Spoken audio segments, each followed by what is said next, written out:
Well, in many ways, it seems to be a redux of the meeting in March that got so much attention between State Councilor Yang Jiechi, Wang Yi, and of course, on the U.S. side, Secretary of State Anthony Blinken and National Security Advisor Jake Sullivan. The statements that we see publicly are quite pointed, a lot of complaints, a lot of language of aggrieved nature, and we hope that the dialogue that was within the meeting that was not as visible from the public is more productive. But of course, in both cases, it's hard to say.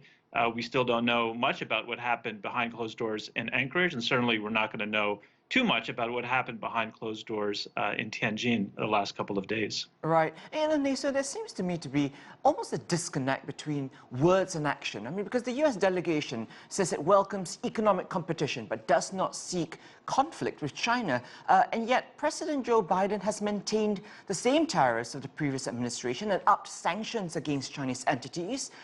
So, is this still in the realm of competition, not conflict? Well, I think what seems to be the strategy from the Biden administration is, in some ways, to keep the various sorts of steps that the Trump administration took vis-a-vis China in place, but at the same time, to try to lower the rhetoric around those actions and to maybe find some new avenues for cooperation. That was clearly the message that Deputy Secretary of State Wendy Sherman was taking to Tianjin. Whether or not the Chinese side is going to be receptive to that approach after some year and a half or longer of the sort of more confrontational approach, I'm not the person to ask. I don't know. But it does seem that the Biden administration is trying to navigate a landscape of maintaining some of the pressure, but also finding ways to lower the temperature, lower the rhetoric, and find areas of potential cooperation. In building on that strategy, I mean, we had President Trump who acted unilaterally, but the Biden administration seems to be trying to get U.S. allies to exert pressure on China.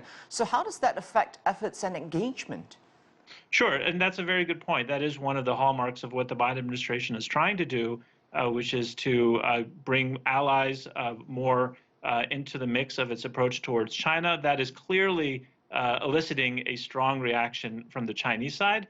It is the kind of thing that is, if you're looking at it from the perspective of Washington, is potentially a smarter approach than what the Trump administration was trying to do, which was to go it alone. But of course, apart from whether the U.S. and the China have perspectives on this, each of those countries that the U.S. is trying to bring aboard into some kind of an alliance or some kind of joint approach towards China have their own relationship with China and some of their own maybe somewhat different interests. And so I think whether or not that strategy is ultimately going to prove as effective as the Biden administration may hope is still unclear.